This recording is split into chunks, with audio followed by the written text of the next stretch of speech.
তো হ্যালো বন্ধুরা, আজকে নতুন আর একটা ভিডিও তোমাদের স্বাগতম। তো আমি আছি বর্তমান দিল্লি স্টেশন, পুরান দিল্লি। তো আজকে যাবো আমরা চোর বাজার। তো চোর বাজার কি কি আছে সব বিস্তারিত দেখামু। তো বর্তমান আছি আমরা পুরান দিল্লি স্টেশনে। তো সামনে আছে রূপসান মামা আর চাচা, ওই যে সকালা চাচা। তো যাই হোক, ওরা গেতাছে আগে আগে, আমি গেতাছি পাশে আছে।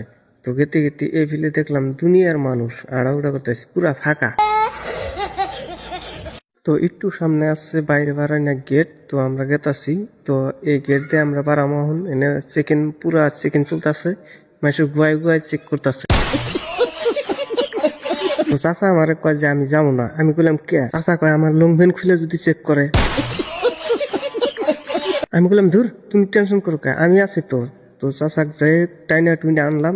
আনার পরে এটা হলো দিল্লি স্টেশনের বাইরে। দেখো কি সুন্দর কালারফুল, একদম ঝকঝকা চিকচিকা না, জায়গাটা খুব সুন্দর, ভালোই লাগে দেখে, পুরা সুন্দর একদম লাল চিকচিকা। তো দুনিয়ার মানুষ ইন্দা বই আছে, আমরা গেতাছি। তো এনে আর একটা গেট আছে বাইরে বাড়ায় না, ভিতরে ঢুকুটা। তো দুনিয়ার মানুষ আপ ডাউন করতেছে। তো আমরা প্রায় এখন বাইরে বাড়ার ওই সামনে যে দেখতেছো একটু টার্নিং ঘুরলে যে বাইরে এলাম।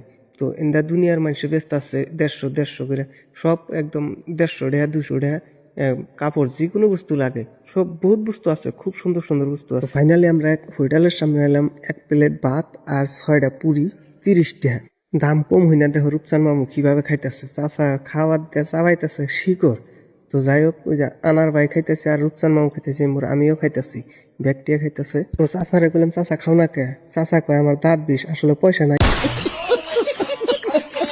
খাওয়া দাওয়া এখন কমপ্লিট, আমরা গেতাছি এখন চোর বাজার। ওই যে সামনে দেখা গেতাছে, ওই সাইড দিয়ে গেলে চোর বাজার পাওয়া যাবে। তো গাড়ির এত ভিড়। যাই হোক, যেমন করে আমরা চোর বাজারে ঢুকলাম। কিন্তু একটা কথা, তোমরা যদি চোর বাজারে আইসো খুব সাবধান, কিন্তু তোমার মোবাইল নিয়ে তোমার কাছে বেসবো, তুমি টেরো পাইবে না। এর মধ্যে আমি 1 প্যাকেট শিকড় কিনছি, মামুক অল্প দিচ্ছি শিকড়, আরো লাগে, মানে বেখানি মামু কি লাগে, বুঝছো? এখন আমি না খাই যদি মামুরে দেই, তার খুব ভালো। তো তোমরা যে লাইট গোনা দেখতেছো, ওই লাইট গোনা হইতেছে 50 টাকা থেকে শুরু করে 100, 150, 200, মানে যত বড় হেত দাম। আর একটা কথা কই, তোমরা যে কোনো বস্তুর সেকেন্ড হ্যান্ড বস্তু ইঞ্জিন পাওয়া যাবে গা, যে কোনো। আমার একটা ইনভার্টারের মাদার বোর্ড গেছে হালকা, আঙ্গনে জি গাইলাম, আঙ্গনে লাগে 1500, এনে আমি 450 টাকা দিয়ে এই মাদার বোর্ড নিছি। তো যে কোনো বস্তু কম দামে পাবে একবারে।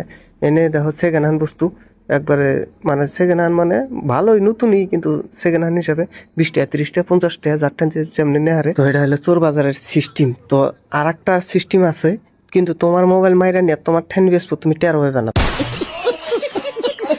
তো এনে বক্স আছে, দেখো এনে সব কম দামে, আঙ্গের কমসে কম 5,000 টাকা নেবো, ওনে এলে 2,000 টাকা, 2,500 টাকা, 1,500 টাকা এরকম।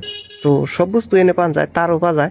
তার আঙ্গ এনে 1,500 টাকা কয়েল, অন্য জায়গায় পাইবেন 800 টাকা কয়েল। আমরা ফাইনালি এসে লাল কিল্লার সামনে আইলাম, কিন্তু আইসা দি কি উপরটা দি চান্দা টানা থইছে, আঙ্গুনিকে না কান্নিকে।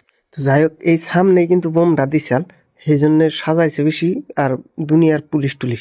তো যাই হোক, আজকে আমার ব্লগটা এই পর্যন্তই। যদি ব্লগ ভালো লাগে লাইক কমেন্ট শেয়ার করো।